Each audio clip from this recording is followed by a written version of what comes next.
les mains vides. On allait à l'école, on avait des cahiers, on avait des syllabus.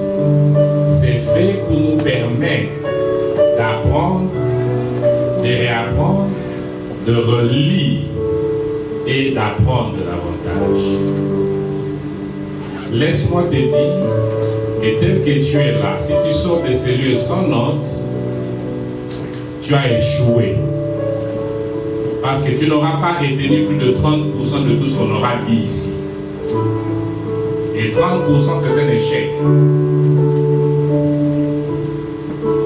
Mais si tu as des notes, tu seras capable de te souvenir. Tu peux lire et en lisant, tu peux encore réapprendre et ajouter sur ce que tu auras appris. Amen. Ok, préparons-nous. Je vais inviter le pasteur Kaoukaou pendant qu'il passe. Nous acclamons le Seigneur.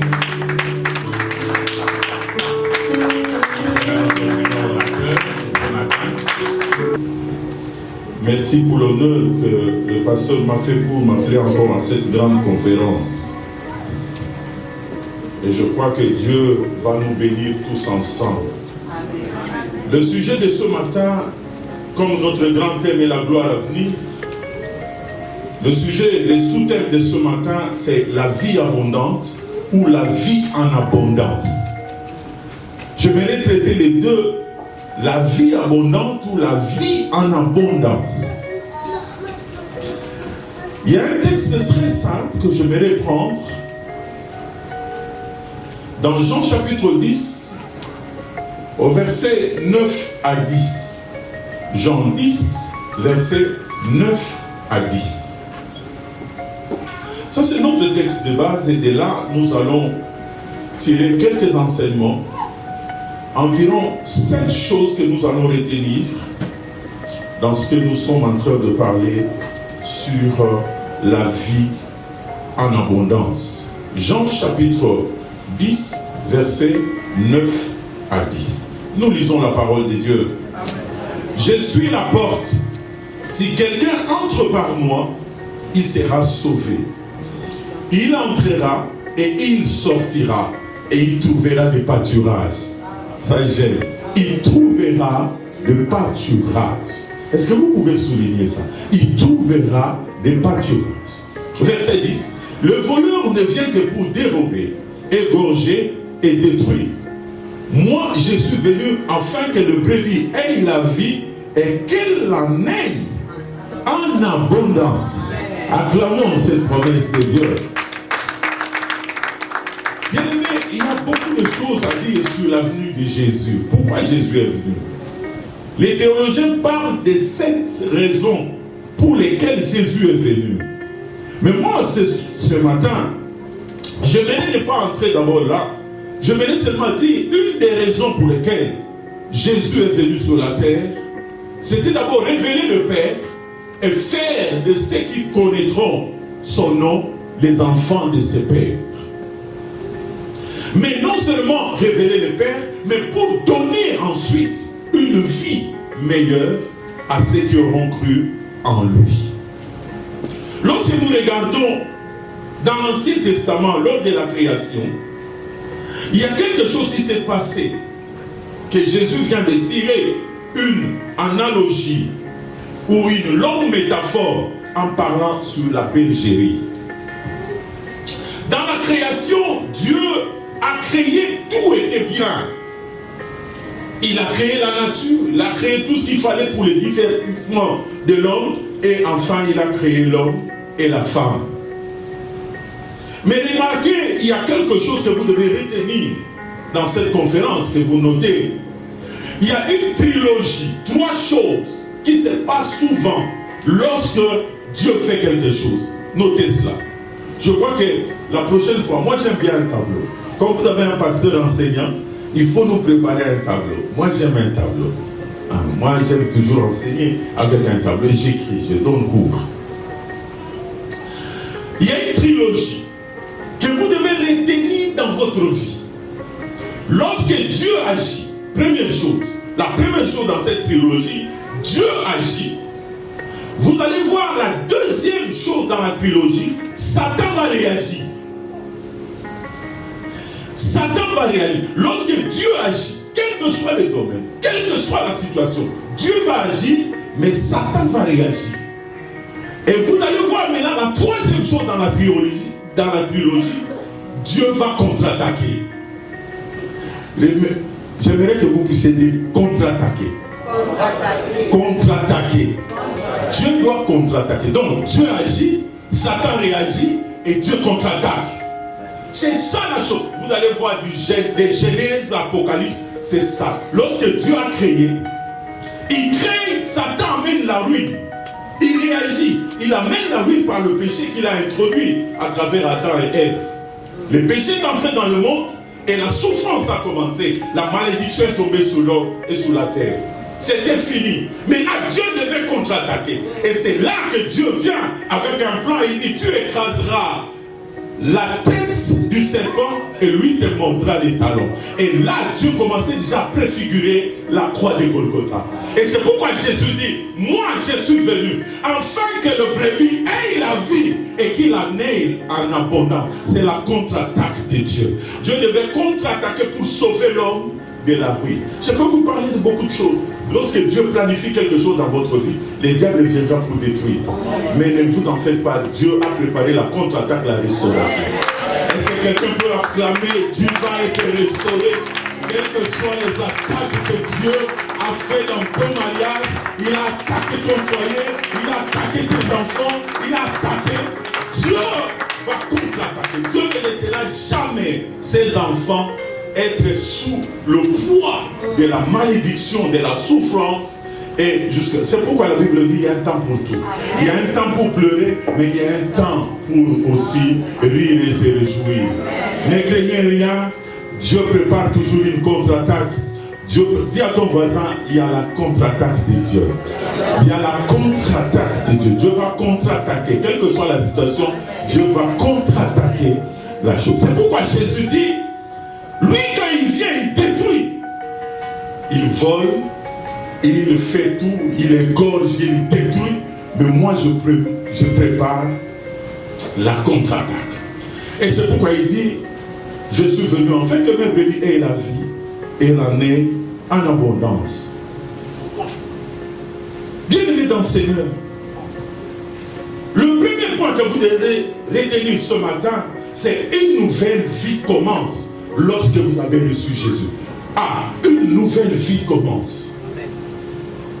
Bien-aimé, il y a une nouvelle vie qui a commencé dès le jour où vous avez accepté Jésus comme Seigneur et Sauveur. Et là, en parlant de la nouvelle vie, je vais vous dire une vie dans une nouvelle dimension. Ce n'est pas n'importe quelle vie. C'est une vie dans une nouvelle dimension. Même si vous êtes aux États-Unis, mais c'est une vie dans une nouvelle dimension. Répétez après moi, nouvelle dimension. Non, vous ne parlez pas comme je le veux. Dites nouvelle dimension. Il faut que ta vie entre dans une nouvelle dimension maintenant que Jésus est dans ton cœur comme Seigneur et Sauveur. Tu ne peux pas mener n'importe quelle vie. Ce n'est pas parce qu'ici on est aux États-Unis qu'on doit mener n'importe quelle vie. C'est une vie dans une nouvelle dimension. Quelqu'un a dit, un grand écrivain a dit, quand vous trouvez Jésus, la vie vous trouve aussi. Quand vous trouvez Jésus, la vie vous trouve aussi. Qu'est-ce que signifie être sauvé? Notez cette question. Qu'est-ce que signifie être sauvé? Parce que beaucoup de gens parlent du salut, mais ils ne réalisent même pas ce que ça signifie.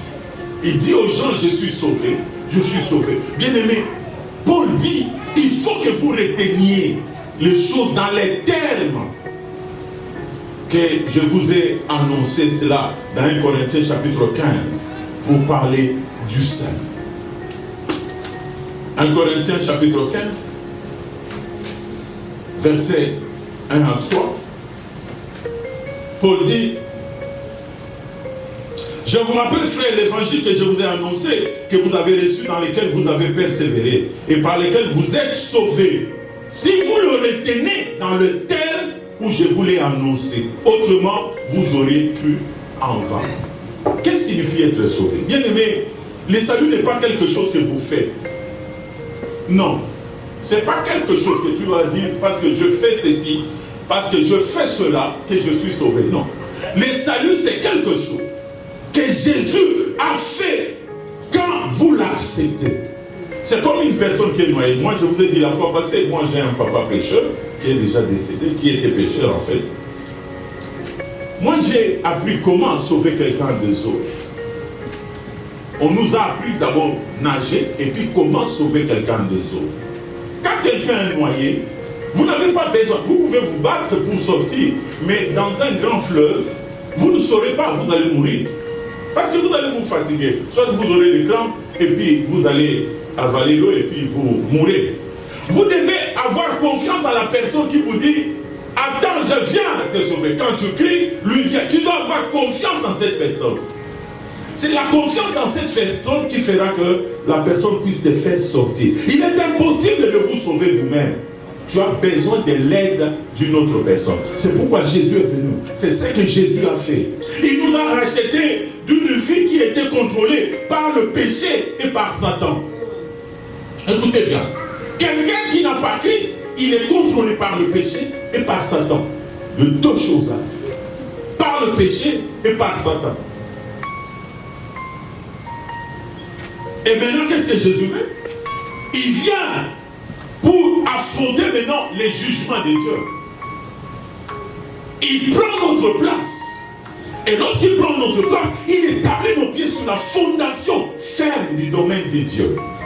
Et il nous a libérés de nos anciennes habitudes et il nous a donné la vie éternelle. Il nous a libérés de nos anciennes habitudes. Parlez d'abord, répétez après moi, les anciennes habitudes. Bien-aimé, si réellement tu es enfant de Dieu, il faut qu'on voit les anciennes habitudes disparaître. Amen. Donc j'ai croisé un frère qui m'a dit, papa, dernièrement après être ici, je suis rentré, j'arrive à Champagne, un enfant que nous avons aidé, que nous avons prié et qui est venu ici avec sa femme. Curieusement, sa femme, enfin, le frère a quitté la femme. J'ai posé la question, j'ai suivi ce frère, de Champagne à Florence, ça fait environ 5 heures de route. Seulement pour prendre le frère, pour le remettre, enfin, pour le ramener dans sa maison. Ça m'a fait très mal. Pourquoi le frère se sépare de la femme? Et le frère me dit, papa, tu es mon père, avec tout le respect que je te dois. Ce n'est pas la même femme que j'avais à Kinshasa. Ce n'est pas la même femme. Celle-ci est une autre femme. Ce n'est pas la même personne, papa. Alors j'avais deux options devant moi. Soit de la prison, soit de la mort. Alors j'ai choisi la fuite. Troisième option. J'ai choisi seulement de fuir. Et c'est dans l'art martiaux, le premier moyen de défense, c'est la fuite. Et je suis ici à Florence. Je suis entré dans son appartement. Il n'a rien. Il n'y a même pas de chaise. Il n'y a rien. Il dort presque par terre. Il dit, je préfère ici. Alors que là, il gagnait environ $16 l'heure. Il était engagé. Il a préféré abandonner même ses contrats. Abandonner tout et venir jusqu'à Florence pour gagner un $10, mais être en paix. Bien-aimés dans le Seigneur, vous qui m'écoutez ce soir et qui me suivez par la télévision ou par Facebook ou par autre moyen, vous devez, en recevant Jésus, c'est là que nous parlons de la vie en abondance d'abord. Ça commence d'abord par un changement intrinsèque de la personne. Il faut que, lorsque Jésus entre dans votre vie, il vous libère de vos anciennes manières de vivre. Il vous libère des anciennes habitudes. C'est pourquoi dans 2 Corinthiens chapitre 5 verset 17, la Bible dit, si quelqu'un est en Christ, il est devenu une nouvelle créature, les choses anciennes sont passées et toutes choses sont devenues nouvelles. Moi, ma question que je te pose ce matin, est-ce que toute chose est devenue nouvelle dans ta vie? Vous savez, les gens aiment bien que nous leur prêchons tout ce que nous avons appris comme théologie de l'Ancien Testament, théologie du Nouveau Testament, que nous vous apprenions les Grecs ou les Hébreux. Non. Ce sont des simples trucs comme ça qu'on a besoin de cela. Avez-vous abandonné votre ancienne manière de vivre? J'ai parlé avec la femme. Pourquoi tu n'es plus la même personne? Elle me dit, mais papa, ici c'est les États-Unis. Nous sommes à United States. Ici, les jeux ou les... Comment elle a utilisé un terme? Il dit, en tout cas, awa match zadeng. Match zadeng.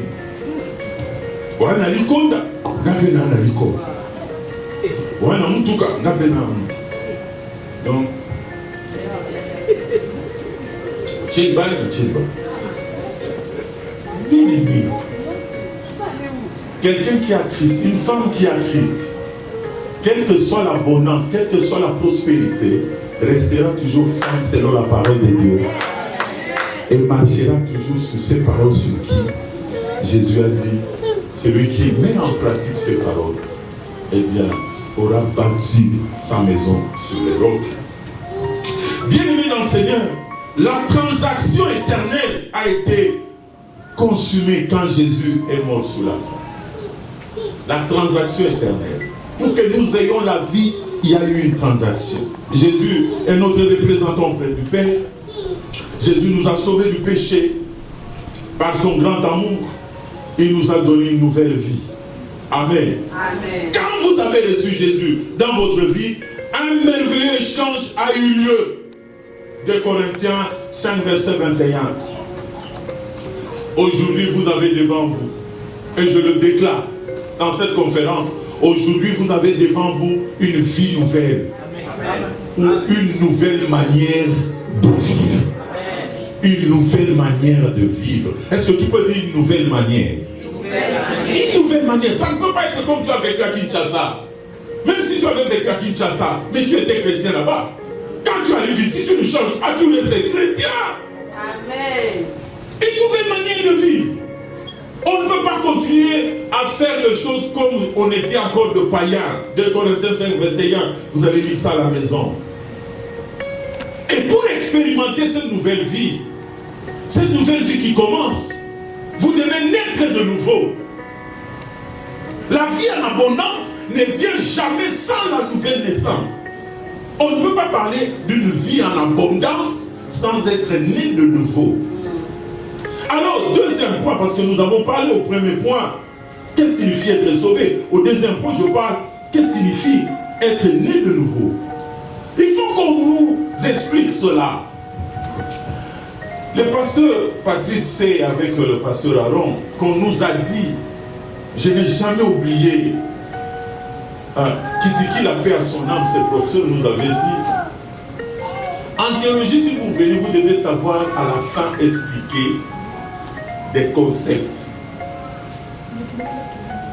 C'est pourquoi moi, je me force ces derniers temps à expliquer aux enfants de Dieu des concepts bibliques. Des concepts. Parce qu'il y a maintenant une confusion. Naître de nouveau, ça veut dire quoi? Et ça veut dire venir seulement à l'église. Et ça veut dire seulement prier ou chanter. Naître de nouveau, ça veut dire quoi? Bien-aimé, la Bible décrit d'une autre façon ce qui est arrivé, ce qui nous est arrivé, ou ce qui vous est arrivé. La Bible parle, vous êtes nés de l'Esprit. Jean chapitre 3, versets 5 à 7. La vie en abondance ne peut pas partir si on n'a pas d'abord une nouvelle vie et si on n'est pas né de nouveau. Naître de nouveau seul. Jésus s'est servi, Jean chapitre 3, verset 5 et verset 7, nous allons lire Jean 3, 5 à 7. C'est pourquoi j'ai compris que mon frère, qui a fui à Florence et la femme qui est restée à Champagne, les deux ne sont pas nés de nouveau. Je vais vous expliquer. Parce qu'il a fui pourquoi? Il dit tu vois déjà, il y a un problème. Il y a un problème déjà. Comment un chrétien, tu n'as pas abandonné ton ancienne manière de vivre, tu n'es pas né de nouveau. C'est pourquoi tu as fui à Florence.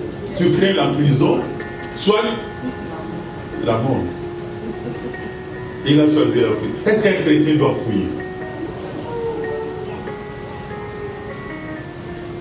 Dis à ton voisin, ne fuis pas. Jean chapitre 3, 5 à 7. Jésus qui dit à Nicodème. Jésus répondit en vérité, je te le dis, si un homme est né d'eau et d'esprit, il ne peut entrer dans le royaume de Dieu. Ce qui est né de la chair est chair, et ce qui est né de l'esprit est esprit. Ne te trompe pas que je t'ai dit, il faut que vous naissiez de nouveau. Naître de nouveau. Souvent, des églises aujourd'hui, nous laissons cette doctrine comme ça. C'est ça, c'est que nous devions insister, nous les pasteurs, insister sur la nouvelle naissance. Et nous aurons de bons fruits à l'église. Insister sur la nouvelle. C'est pourquoi ce matin, j'inviterai quiconque m'entend à naître de nouveau. Prends la décision et aie le souci de dire, Seigneur, je veux naître de nouveau. Je veux devenir une nouvelle créature en Christ. C'est très important. Et Jésus donne cette analogie. Il prend quelque chose de très simple. Vous savez, je peux prendre l'exemple d'un bébé. Maman, viens avec ton bébé parce que tu es debout avec. Sûrement, il est en train de faire beaucoup de bruit. Viens, comment? Ah, voilà, la guerre commence à venir. Comment? Venez, soyez courageusement. Vous voyez cet enfant. Jésus prend un exemple très simple dans la naissance de cet enfant. Cet enfant, quand Dieu l'a conçu dans le ventre de sa mère, je vous poserai la question, est-ce que cet enfant savait d'où il est venu? Non. Et quand cet enfant était dans le ventre de sa mère, cet enfant était en vie ou n'était pas en vie? Non, moi je dirais qu'il n'était pas en vie. Ah oui? Quand nous disons que quelqu'un a la vie, ça signifie quoi? Il respire. Est-ce que dans le ventre de sa mère, dans cette liquide amniotique, l'enfant respirait? Ah? Comment? Comment? Par sa mère? Non, mais non. Vous voyez, physiquement, les médecins disent, un enfant, quand il sort du ventre de sa mère, c'est là qu'il aspire le premier souffle de vie. Vrai ou faux? Vrai ou faux? Alors je vous pose la question, est-ce que dans le ventre de cet enfant respirait?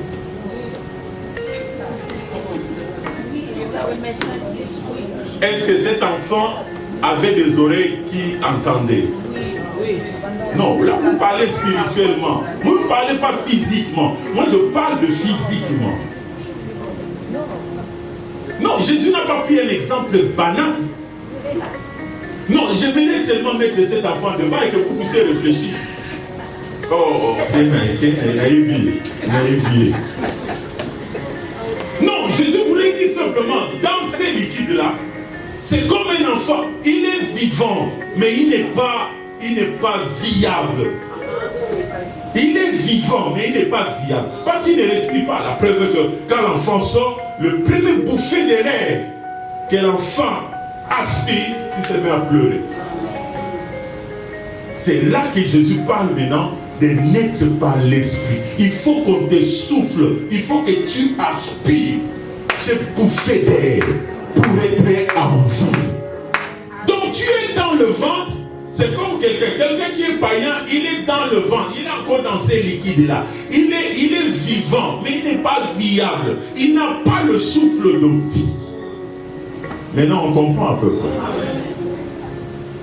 C'est-à-dire aux gens n'aliboumou, aux gens matouille, aux koningana, tout ça.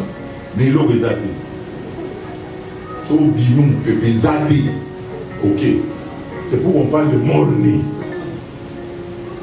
L'enfant bougeait dans le ventre de sa mère, mais quand l'enfant est sorti, n'a pas pu. Et vous savez qu'il y a des conséquences quand l'enfant n'aspire pas, ou l'enfant n'a pas pleuré à sa naissance, il y a des conséquences physiques après.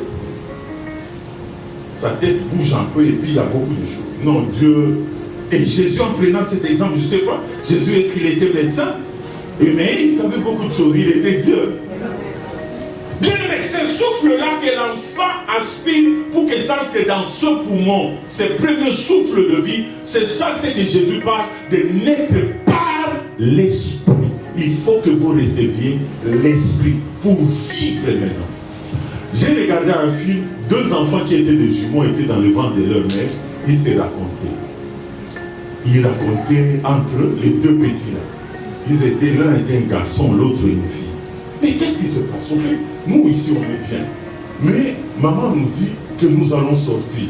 Nous allons sortir pour aller où? Ici on est bien, on parle et nous mangeons bien, on nage, tout ça. Toi tu es mon ami, on est là, on parle bien. Mais qu'est-ce qui se passe? Maman dit que non, il faut qu'après 9 mois nous allons sortir. Mais nous allons sortir. Qu'est-ce qu'il y a après? Est-ce qu'il y a encore une autre vie après cette vie? C'est ce que nous nous posons toujours la question. Est-ce qu'après cette vie, il y a encore une autre vie? Et je vous assure, il y a une autre vie.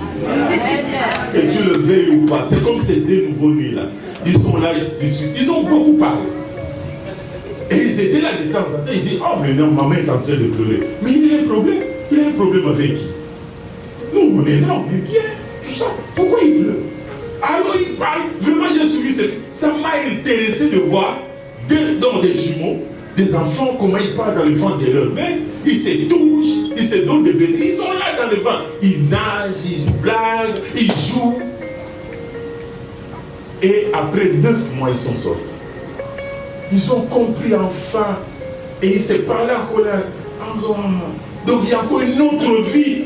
Après ça, nous on ne croyait pas qu'il y avait des hommes, qu'il y avait des femmes, et que nous avions un papa. C'est ce qui va nous arriver après. Après cette vie, il y a une vie. Dis à ton voisin, il y a encore une autre vie. Et c'est ce que la Bible nous parle de la vie éternelle. Et c'est ce que la Bible dit de la vie en abondance. La finalité de la vie que Jésus nous a amenée, c'est cette vie en abondance, une joie éternelle. Ce n'est pas ce que nous vivons ici. Bien-aimés, vous avez besoin de naître de nouveau.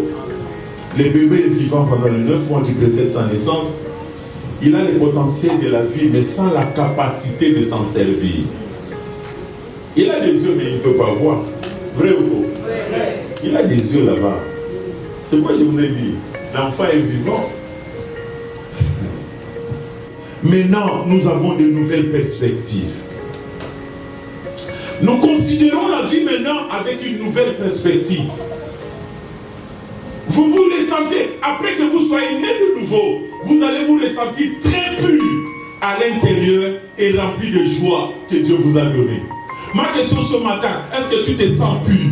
Tu te sens pur, tel que tu es là. Tu te sens pur ce matin, dans ton fond intérieur. Est-ce que tu es pur?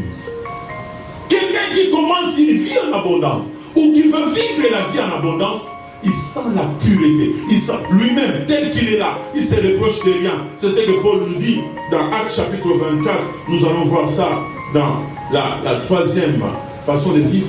Il y a, vous ressentez, vous êtes très pur à l'intérieur et rempli de joie que Dieu donne. Même si vous n'avez pas de voiture, même si vous n'avez pas d'argent, mais vous vous sentez très pur à l'intérieur et vous avez la joie que Dieu donne. Amen. Vous voyez vos amis et vos ennemis d'une autre manière. Moi je me rappelle, bien aimé, vous savez, naître de nouveau, commencer une nouvelle vie, cette vie en abondance, c'est une autre vie. C'est une autre vie. J'ai vécu chez ma grande soeur, j'ai beaucoup souffert. Je me suis posé la question, pourquoi il m'a pris du village pour m'amener à Kinshasa? J'ai beaucoup souffert chez lui. Mais le jour où j'étais né de nouveau, ma vie avait changé. Bien aimé, j'ai regardé ma soeur, j'avais pitié de tout ce qu'elle me faisait. Alors qu'avant, Donc j'étais coup sur coup. Est-ce que j'ai cité le nom de quelqu'un? Donc pour moi c'était non. Donc tu m'attaques, je t'attaque. Tu me crées des problèmes, je crée des problèmes. Il m'insulte, moi je l'insulte. Coup sur coup. Mais dès lors que j'étais devenu né de nouveau, enfant de Dieu, la nouvelle vie a commencé. Je suis né de nouveau. Je commençais à voir même mes ennemis d'une nouvelle façon. C'est pourquoi je parle de nouvelles perspectives. Même les amis, je commençais à dire, mais cet ami doit être sauvé. Tout ce qu'on faisait ensemble, qu'on trouvait bien, je commençais à haïr ça. Je commençais à trouver ça très sale. Comment j'ai pu faire des choses comme ça? Comment nous sommes allés dans une boîte de nuit? Comment ça? Comment on avait fait? Pourquoi on avait volé? Moi je me rappelle maintenant de tout ce que j'ai volé à la maison. Je commençais à regretter cela. Et j'ai demandé pardon à tout le monde. Même des choses qu'ils ne connaissaient pas, je suis allé leur demander pardon. Je n'avais pas peur de dire que voilà, on va me traiter de voleur. Je dis, l'essentiel est que je me dégage, que je sois pur à l'intérieur et que j'ai la joie de Dieu qui nous donne après avoir confessé. Bien aimé, tu commences à voir les choses autrement. Tu commences à comprendre maintenant la raison pour laquelle ils agissent quelquefois si mal. Pourquoi cette personne agit comme ça? Et tu auras pitié de ton mari, tu auras pitié de tes enfants. Même si on te fait des mauvaises choses, mais tu verras ça autrement. Tu n'as plus l'esprit de vengeance. Il y a de nouvelles perspectives. Bien-aimé, et au lieu d'être rempli de pensées égoïstes, vous voulez aider d'autres personnes. Le bien de l'église. Vous respectez l'église. Vous avez quelqu'un qui n'a pas une nouvelle cause. Il peut entrer ici, croire que c'est une salle. Bon, c'est une salle. Mais quelqu'un qui a Dieu, qui est né de nouveau, dès qu'il arrive là-bas, il franchit les portes, vous sentez un respect. Il sait que c'est une salle, mais maintenant c'est la maison de Dieu. Quand il est devant le pasteur, il sait que je ne peux pas parler mal de cet homme. Je ne peux pas parler mal de mon pasteur, parce que je suis né dans son église. Vous respectez le pasteur, vous respectez l'église, vous honorez Dieu avec vos dîmes. J'ai remarqué dans ces pays, laissez-moi ouvrir une parenthèse que vous allez fermer comme vous voulez. Il y a des gens qui travaillent, qui ne payent jamais leur dîme. Je vous dis, vous êtes aux États-Unis, mais vous êtes sous la malédiction. Si on ne vous a jamais dit ça, je vous le dis. Attends, mais vous êtes sous la malédiction. Je vous dis, vous aurez des voitures, vous aurez des maisons, mais vous ne serez jamais heureux. Jamais, jamais. C'est la bénédiction de Dieu qui enrichit. Dans vos comptes, vous avez des comptes en banque, mais c'est de l'argent volé. Dieu sait que beaucoup de banques ici ont de l'argent des enfants de Dieu. Ils ont volé ça. Cet argent devait se trouver dans les mains du pasteur ou dans la caisse de l'église. Ça ne peut pas se trouver dans ton compte. Écoute, je dis à quelqu'un ici, va sortir l'argent qui est volé, qui est là dans ton compte, amène ça chez le pasteur et il prie pour toi pour la rémission de péché. Vous avez un gouffre. Qui t'a dit qu'aux États-Unis tu es béni? Qui t'a dit qu'aux États-Unis tu es sous la bénédiction de Dieu? Dieu t'a fait d'ailleurs grâce de t'amener ici. Tu souffrais, tu as traversé des moments difficiles au pays. Mais tu arrives ici, tu es devenu fier. Tu fais des choses comme si quelqu'un qui n'a pas de conscience. Qui t'a dit que c'est par ta force que tu réussiras? Bien aimé, ce soir ou demain le lundi, fais un chèque, viens voir le pasteur, qu'il prie pour ta rémission de péché. Tu es sous la malédiction, je te le dis la vérité. Tout ce que tu feras, le diable viendra le dévorer, même ici. Le diable n'a pas de territoire où il est resté seulement en Afrique. Non, le diable dort ici aussi aux États-Unis. Paye ta dîme, la conscience de la dîme, la conscience de l'offrande. Il faut toujours me dire. La conscience de l'offrande, la conscience d'honorer les serviteurs de Dieu. Vous avez cette conscience. Cinquièmement, la nouvelle vie ou la vie en abondance La Bible nous parle. Maintenant que vous avez une nouvelle conscience, vous avez une carte, un manuel de guide, comme un GPS. C'est ça, hein? GPS. Et ce manuel de guide ou une carte, c'est la Bible qui est la parole de Dieu. Bien aimé, vous avez une autre conscience sur la Bible. Vous aimez la parole de Dieu. Vous savez, de telles conférences, les chaînes ne pouvaient pas être vides. Il y a des gens qui sont à la maison. Il est resté, il dit, donc j'ai travaillé jusqu'à 4 heures, je dois d'abord dormir. Ici, le sommeil est devenu comme un Dieu. C'est tout un esprit. J'ai dit, s'il y a un esprit que je dois gêner, prier au Congo, c'est l'esprit du son. Quand vous sentez les gens dorment comme des... Non, bien aimé, non, c'est pas possible. Vous savez, il y a des gens qui sont ici, ils ne réfléchissent qu'en termes de sommeil. Est-ce qu'ils vont finir à quelle heure parce que je dois rentrer dormir? Donc, ils ne réfléchissent que je dois rentrer dormir. Je comprends, vous avez de beaux lits, de bons matelas, de beaux draps, des trucs comme ça, et puis donc, oh mon Dieu. Mais vous allez voir quelqu'un dormir, s'élever, il aime bien le sommeil, mais il n'a pas lu la parole de Dieu. Toute la semaine ici, nous sommes samedi, il n'a même pas ouvert la Bible. Il n'a même pas lu un verset. Il n'a même pas un plan. Il n'a même pas une vie de prière organisée. Bien aimé, je te pose la question. As-tu une vie de prière organisée? Où il y a un temps pour lire la parole de Dieu et il y a un temps de prier.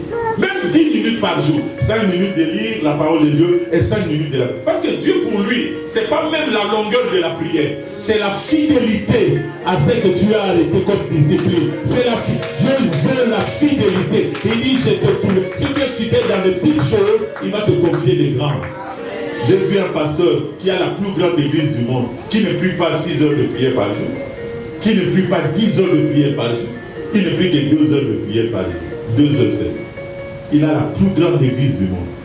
Et j'ai essayé de lire dans son autobiographie, il parle de son secret. Il dit, c'est seulement la fidélité à ce que je fais. Je paye régulièrement mes dîmes. Un pasteur, il dit, je paye régulièrement mes dîmes. Et moi, mon temps de prière, je ne le rate pas. J'ai une heure que je fixais pour la prière, je me lève toujours à cette heure-là pour prier. Et c'est comme ça des années. Et Dieu fait ce qu'il fait. Bien, mais si tu es discipliné même dans les 10 minutes par jour, chaque jour, Dieu bénira ces 10 minutes.